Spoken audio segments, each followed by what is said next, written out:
Okay, paano baklasin itong cow machine? So, unang-una, kailangan ito chichikin mo na naka-angle siya rito para madali mo mailabas. Tapos ito, yung pin niya na to, ito may bolt centering. Ito indication niya kung saan yung arrow o yung angle ng nozzle para hindi ka mahirapan tanggalin yan, dahil ito naka-angle na ganyan. Kakalang pag nilabas mo, ni-screw mo palabas, na-adjust mo siya dito. Ito, ikutin mo yan,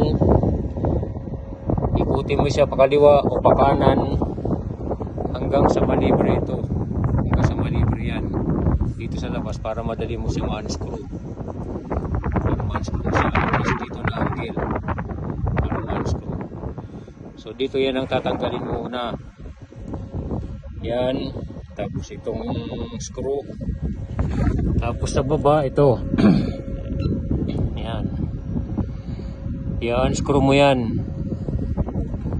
Gagamit ka ng Allen key. Mahirap lang kasi nakahawak ng kamay ko dito sa isang cellphone. So yan,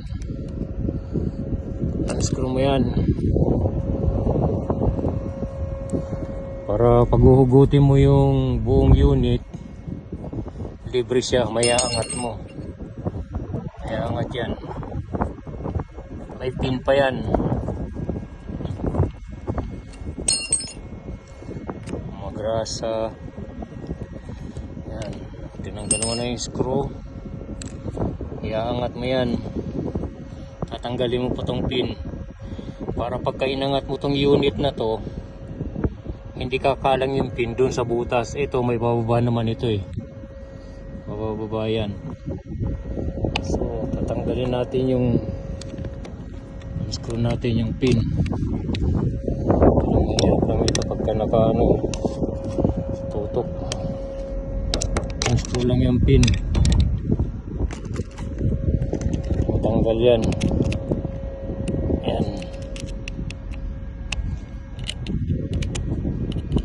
Yan, hulog na yung pin. Yan yung pin, tanggal na siya. So maangat mo na yan.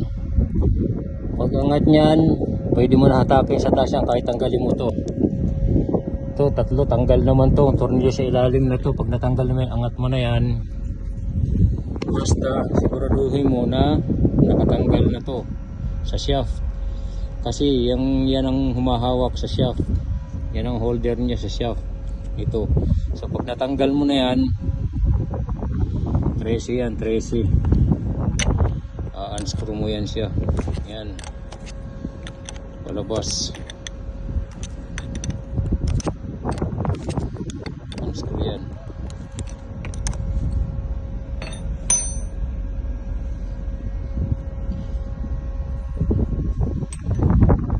Unscrew, palabas.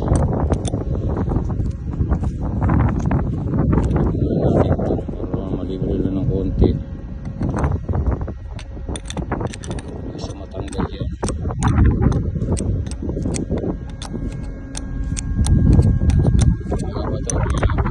Gani ko lang kasi hindi mo baka hindi ma-send. So yan, unscrew. Pagka-unscrew na yan, tanggal na yan. Tanggal mo na tong pin. Tanggal na yung sa ilalim. Pwede mo nang buksan ito rito. Ito. Yan, yung mga alin na yan sa palibot. Puputulin ko muna dahil mahaba pa.